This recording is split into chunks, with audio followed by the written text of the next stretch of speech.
ഇന്ന് നമ്മൾ തയ്യാറാക്കിയിട്ടുള്ളത് സ്വാദിഷ്ടമായതും അതുപോലെ ഹെൽത്തി ആയിട്ടുള്ള ചിരട്ടപ്പുട്ടാണ്. നമുക്ക് എങ്ങനെയാണ് സ്വാദിഷ്ടമായ ഈ ഹെൽത്തി ചിരട്ടപ്പുട്ട് എങ്ങനെ എളുപ്പത്തിൽ നമ്മുടെ വീട്ടിൽ തയ്യാറാക്കാമെന്ന് നോക്കാം. ഹായ്, എല്ലാവർക്കും സ്വാഗതം. ഇന്ന് നമ്മൾ തയ്യാറാക്കാൻ പോകുന്നത് വളരെ സ്വാദിഷ്ടമായതും അതുപോലെ ഹെൽത്തി ആയിട്ടുള്ള പുട്ടാണ് തയ്യാറാക്കുന്നത്. നമുക്ക് എങ്ങനെയാണ് സ്വാദിഷ്ടമായ ഈ പുട്ട് എങ്ങനെ എളുപ്പത്തിൽ നമ്മുടെ വീട്ടിൽ തയ്യാറാക്കാമെന്ന് നോക്കാം. നമ്മൾ തയ്യാറാക്കുന്നത് റാഗി കൊണ്ടുള്ള പുട്ടാണ് തയ്യാറാക്കുന്നത്. നമുക്ക് ഈ സ്വാദിഷ്ടമായ പുട്ട് തയ്യാറാക്കാനായിട്ട് ആവശ്യമായിട്ടുള്ള സാധനങ്ങൾ എന്തൊക്കെയെന്ന് നോക്കാം. ഈ പുട്ട് തയ്യാറാക്കാനായിട്ട് നമ്മളിവിടെ എടുത്തിട്ടുള്ളത് 2 കപ്പ് റാഗി പുട്ടുപൊടി എടുത്തിട്ടുണ്ട്. പുട്ട് തയ്യാറാക്കാനായിട്ടുള്ള റാഗി പുട്ടുപൊടി കടകളിൽ നിന്നൊക്കെ നമുക്ക് ഇതുപോലെ വാങ്ങിക്കാൻ കിട്ടുന്നതാണ്. നമ്മൾ ഈ കടയിൽ നിന്ന് മേടിച്ച റാഗി പുട്ടുപൊടി കൊണ്ടാണ് ഈ സ്വാദിഷ്ടമായ പുട്ട് തയ്യാറാക്കുന്നത്. ഈ റാഗി പുട്ടുപൊടി തയ്യാറാക്കാനായിട്ട് ആവശ്യമായിട്ടുള്ള സാധനങ്ങൾ എന്തൊക്കെയെന്ന് നോക്കാം. നമ്മളിവിടെ എടുത്തിട്ടുള്ളത് 2 കപ്പ് റാഗി പുട്ടുപൊടി എടുത്തിട്ടുണ്ട്. പിന്നെ നമുക്ക് വേണ്ടത് തേങ്ങ ചിരകിയത് വേണം. നമുക്ക് വേണ്ടത് ഈ പുട്ടിൽ ചേർക്കാനായി ആവശ്യത്തിനുള്ള ഉപ്പ് വേണം. പിന്നെ നമുക്ക് വേണ്ടത് നെയ്യ് വേണം. നെയ്യുടെ ടേസ്റ്റ് ഇഷ്ടമുണ്ടെങ്കിൽ മാത്രം നമ്മൾ ഈ പുട്ടിൽ ചേർത്താൽ മതി. ഈ പുട്ട് തയ്യാറാക്കാനായിട്ട് ആദ്യം നമ്മൾ എടുത്തു വച്ചിട്ടുള്ള ഈ റാഗി പുട്ടുപൊടി നല്ലതുപോലെ ഒന്ന് നനച്ചെടുക്കണം. സാധാരണ നമ്മൾ പുട്ടിനൊക്കെ നനയ്ക്കുന്നത് പോലെ നമുക്ക് ഈ പുട്ടുപൊടി ഒന്ന് നനച്ചെടുക്കാം.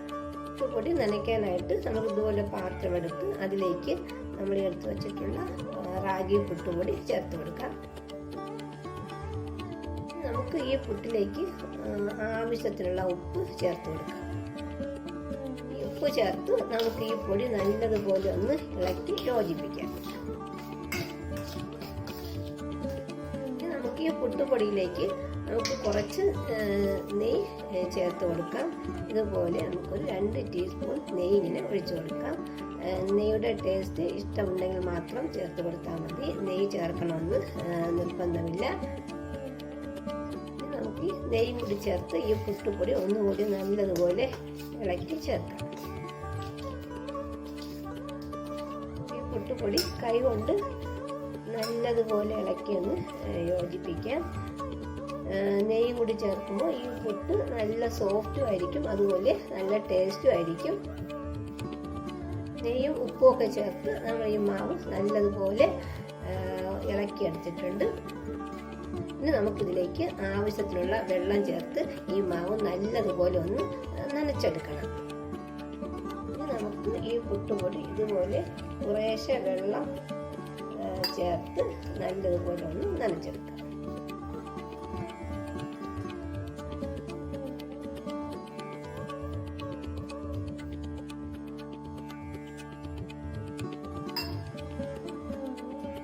പുട്ടുപൊടി വെള്ളം കൂടി ചേർത്ത് നമ്മൾ നല്ലതുപോലെ നനച്ചെടുത്തിട്ടുണ്ട്. ഇനി നമുക്കിതൊരു 5 മിനിറ്റ് നമുക്ക് അടച്ച് വയ്ക്കാം. ഈ പുട്ടുപൊടി നല്ലതുപോലെ സോഫ്റ്റായിട്ട് കിട്ടുന്നതിനായിട്ട് നമുക്ക് ഈ പുട്ടുപൊടി ഒന്ന് 5 മിനിറ്റ് ഒരു പാത്രം കൊണ്ട് അടച്ചൊന്ന് മാറ്റി വയ്ക്കാം. നമുക്കിതുപോലെ ഒരു പാത്രം കൊണ്ടടച്ച് ഒന്ന് മാറ്റി വയ്ക്കാം. പുട്ടുപൊടി നമ്മൾ നനച്ച് വെച്ചിട്ട് ഏകദേശം 5 മിനിറ്റ് കഴിഞ്ഞിട്ടുണ്ട്. ഇനി നമുക്ക് ഈ അടപ്പ് മാറ്റി നോക്കാം. പുട്ടുപൊടിയൊക്കെ നല്ലതുപോലെ കുതിർന്ന് നല്ല സോഫ്റ്റായി കിട്ടിയിട്ടുണ്ട്. ഇനി നമുക്ക് ഈ പുട്ടുപൊടി കൊണ്ട് നല്ല സോഫ്റ്റായിട്ടുള്ള പുട്ട് തയ്യാറാക്കാം. ഈ പുട്ടുപൊടിയിലേക്ക് നമ്മൾ തിരുമ്മി വെച്ചിട്ടുള്ള തേങ്ങയിൽ നിന്നും കുറച്ച് ചേർത്ത് കൊടുക്കാം. ഈ തേങ്ങയും കൂടി ചേർത്ത് നമുക്ക് ഒന്നുകൂടി ഈ പുട്ട് പൊടി നല്ലതുപോലെ ഒന്നുകൂടി ഒന്ന് ഇളക്കിയെടുക്കാം.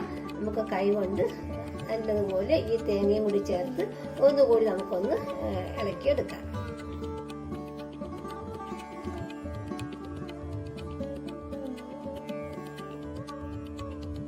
കൂടി ചേർത്ത് പുട്ടുപൊടി നല്ലതുപോലെ ഒന്നുകൂടി ഇളക്കിയെടുത്തിട്ടുണ്ട്. ഇനി നമുക്ക് ഈ പുട്ടുപൊടി ആവിയിൽ വെച്ച് നല്ലതുപോലെ വേവിച്ചെടുക്കാം. പുട്ട് ആവിയിൽ നമുക്ക് വേവിച്ചെടുക്കാം. അതിനായിട്ട് നമ്മൾ ഇതുപോലെ കുക്കറെടുത്ത് അതിലേക്ക് ആവശ്യത്തിനുള്ള വെള്ളം ഒഴിച്ചു കൊടുക്കാം.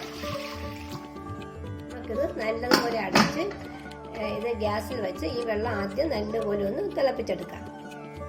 നമ്മൾ വെള്ളം തിളയ്ക്കാനായിട്ട് അടുപ്പിൽ വച്ചിട്ടുണ്ട്. ഇനി നമുക്ക് നമ്മുടെ ഈ പുട്ടിൻ്റെ മാവ് പുട്ടുകുറ്റിയിലേക്ക് ഇട്ട് കൊടുക്കാം. നമ്മൾ ഇതുപോലെ പുട്ടുകുറ്റിയെടുത്ത് ഇതിലേക്ക് നമുക്ക് പുട്ട് നിറച്ചു കൊടുക്കാം. ഇന്ന് നമ്മൾ ചിരട്ട പുട്ടിൻ്റെ രീതിയിലാണ് ഈ പുട്ട് തയ്യാറാക്കുന്നത്. പുട്ട് തയ്യാറാക്കാം. ആദ്യം നമുക്ക് ഇതിനകത്തേക്ക് ഈ പുട്ടിൻ്റെ ചില്ലി ഇട്ട് കൊടുക്കാം.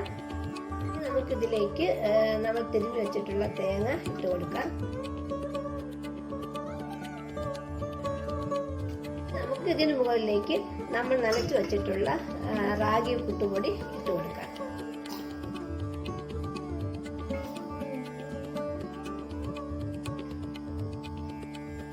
പുട്ടുപൊടി നമ്മൾ ഇതിൽ നിറച്ച് കൊടുത്തിട്ടുണ്ട്. ഇനി നമുക്ക് ഇതിന്റെ മുകളിലേക്ക് കുറച്ച് തേങ്ങ കൂടി ഇതുപോലെ വെച്ച് കൊടുക്കാം.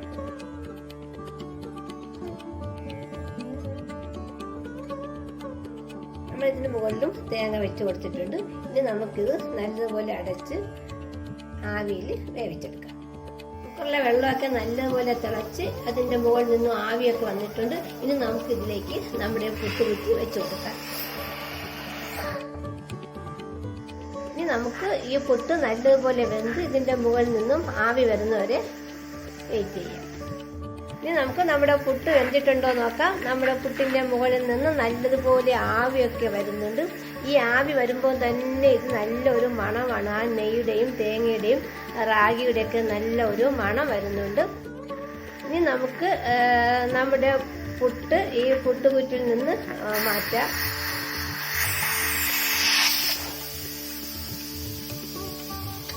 നമുക്ക് ഈ അടപ്പ് തുറന്ന് നോക്കാം.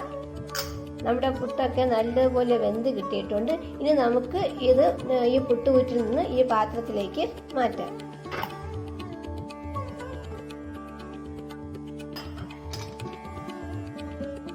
നമ്മുടെ റാഗി പുട്ട് റെഡി ആയിട്ടുണ്ട്. നമുക്ക് ബാക്കിയുള്ള മാവും കൂടി ഇതുപോലെ പുട്ട് തയ്യാറാക്കാം. ഒന്നുകൂടി ഇതിനകത്തേക്ക് തേങ്ങ ഇട്ട് കൊടുക്കുന്നു. ഇനി നമുക്ക് ഇതിന് മുകളിലേക്ക് മാവ് നിറച്ചു കൊടുക്കാം.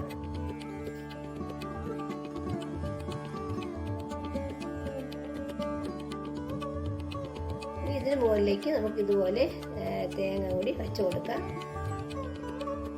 നമുക്കിത് അടപ്പ് കൊണ്ടടച്ച് ആവിയിൽ വേവിച്ചെടുക്കാം.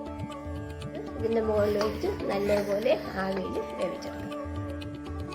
നമ്മുടെ രണ്ടാമത്തെ റാഗി പുട്ട് റെഡി ആയിട്ടുണ്ട്. ഇനി നമുക്ക് ഇതും കൂടി ഇതിൽ നിന്ന് വെളിയിലെടുക്കാം.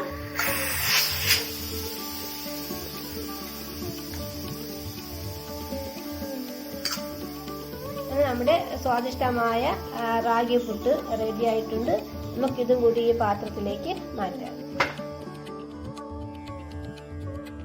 അങ്ങനെ നമ്മുടെ 2 ചിരട്ട പുട്ടും റെഡി ആയിട്ടുണ്ട്. നമുക്ക് കുറച്ച് പുട്ടുപൊടിയും കൂടി ഉണ്ട്. അതും കൂടി നമുക്ക് ഇതുപോലെ വേവിച്ചെടുക്കാം.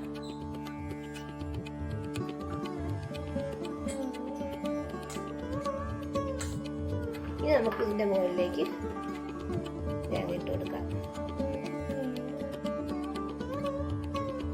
നമുക്ക് ഇതും കൂടി നല്ലതുപോലെ അടച്ച് ഒന്നുകൂടി വേവിച്ചെടുക്കാം.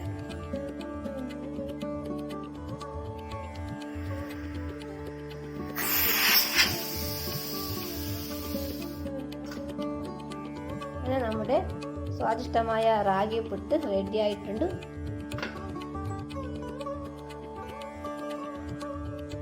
നമ്മുടെ സ്വാദിഷ്ടമായതും അതുപോലെ ഹെൽത്തി ആയിട്ടുള്ള റാഗി കൊണ്ടുള്ള പുട്ട് റെഡി ആയിട്ടുണ്ട്. ഇത് നമുക്ക് വളരെ എളുപ്പത്തിൽ തന്നെ നമ്മുടെ വീട്ടിൽ തയ്യാറാക്കാവുന്ന ഒരു ഹെൽത്തി പുട്ടാണ് ഈ റാഗി പുട്ട്.